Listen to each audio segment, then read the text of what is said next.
Hello everyone, কেমন আছো তোমরা সবাই? আশা করছি সবাই খুব ভালো আছো। আমিও বেশ ভালো আছি। সামনে আছে একটা বিয়ে বাড়ি, তো বিয়ে বাড়িতে আমি কোন শাড়িটা পরছি সেটা তোমাদের সাথে শেয়ার করতে আসলাম। আমি মাঝে একদিন বাজার গিয়েছিলাম, তোমাদের সাথে না সেটা শেয়ার করা হয়নি, মানে কি কি কিনেছি। তো অনেক কিছুই কিনেছি, তার মধ্যে মানে বিয়ের রাতে কোন শাড়িটা পরছি সেটাই তোমাদেরকে আজকে দেখাতে আসলাম। তো চলো দেখিয়ে দিই শাড়িটা। এই যে দেখো, শাড়িটা আমার বেশ পছন্দ হয়েছে। আরেকটা কালারও ছিল, মানে বটল গ্রিন কালার আর রেড কালার কম্বিনেশনে, তো ওটা আমার পছন্দ ছিল, বাট ওটা আমি নিইনি। ওটা বেশ একটা ঝকমকে ব্যাপার ছিল না, এটাই বেশ ভালো লাগছিল।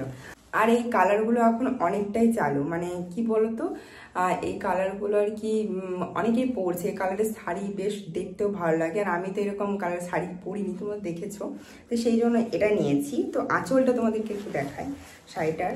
তো এই যে দেখো, এটা হচ্ছে আঁচলটা, দেখো খুব সুন্দর, আমারও কিন্তু খুব ভালো লেগেছে।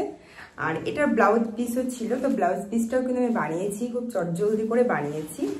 তো এই যে দেখো, ব্লাউজটা আমি এই ধরনের হাত করেছি। এই যে দেখো, এটা আর কি ফুলে যাবে, ঘটি হাতা। এটার নাম এখন সবাই বলছে কি একটা ঠেকুয়া না কি, অত আমি জানি না।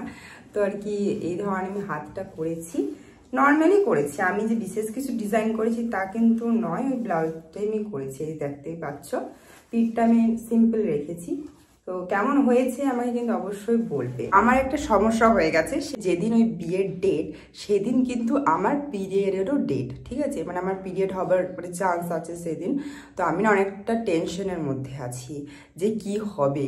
এই বিয়ের সিজনগুলোতে আর কি, এই যে আমাদের মেয়েদের এটা হচ্ছে সবচেয়ে বড় একটা প্রবলেম। আমরা মেয়েরা না এই পিরিয়ডের দিনগুলোতে একটা সবচেয়ে বড় ভুল করে থাকি। সেটা কি বলতো, কাপড় ব্যবহার করে। কাপড় ব্যবহার করলে না ইনফেকশন, র্যাশ, এই সমস্ত প্রবলেমগুলো হয়। আর এই প্রবলেমগুলো হলে কিন্তু আমাদের শরীরে মানে আরও অনেক রকমের রোগেরও কিন্তু বাসা বাঁধে। আর এই সমস্ত প্রবলেমগুলো কিন্তু আমরা নিজেরাই করে থাকি কাপড় ব্যবহার করে। তাই কাপড় ব্যবহার করা কিন্তু একদমই উচিত নয়। আমরা যারা মেয়েরা বাইরের কাজে কর্মরত, ধরো অফিসে জব করে কিংবা বাইরে অনেক দূরে কাজে যেতে হয়, তাদের পক্ষে কিন্তু একটা সঠিক প্যান্ট চুজ করা অনেকটাই জরুরি। এখনও অনেক মেয়ে আছো যারা সঠিক প্যান্ট চুজ করতে পারো না। আমি আমার পিরিয়ডের দিনগুলোতে কি প্যাড ইউজ করে থাকি সেটা তোমাদের সাথে শেয়ার করতে এলাম, কারণ আমি সেই প্যাডটা ব্যবহার করে কিন্তু অনেকটাই উপকৃত হয়েছি। তাই ভাবলাম যে আমি যদি এটা শেয়ার করি তাহলে আমার মতন অনেক মেয়েই কিন্তু উপকৃত হবে। তো চলো তোমাদের সাথে শেয়ার করি যে আমি কি প্যাড ইউজ করি। এটা হচ্ছে এভারটিন পিরিয়ড কেয়ার। এটাতে রয়েছে নিম অ্যান্ড সানফ্লাওয়ার, যেটা আমাদের পিরিয়ডের সময় ইচিং, র্যাশ, এমনকি আরও অনেক সমস্যাগুলোকে খুব তাড়াতাড়ি সলভ করে দেয়। আর এই প্যাডটা ব্যবহার করলে কিন্তু আমরা অনেক ভালো রেজাল্ট পাবো। তো চলো বন্ধুরা, তোমাদেরকে একবার প্যাকেটটা ভালোভাবে দেখিয়ে দিই।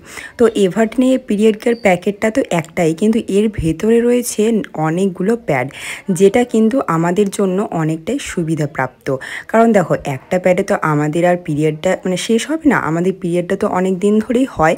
তো দেখো, আমরা কিন্তু একটা লং টাইমের জন্য প্যাড পেয়ে যাচ্ছি। পিরিয়ডের সময় ডে প্যাড এবং নাইট প্যাড আলাদা ব্যবহার করা দরকার। এটা একটা ডে প্যাড। তোমরা দেখতেই পারলে প্যাকেজিংটা কতটা সুন্দর। আর এটাতে রয়েছে লক টেকনোলজি, যেটা আমাদের হেভি ফ্লো থেকে বাঁচাতে সাহায্য করে। পিরিয়ডের সময় কেমন একটা আস্তে গন্ধ বের হয়, এই প্যাডটা ইউজ করলে সেই প্রবলেমটাও থাকবে না।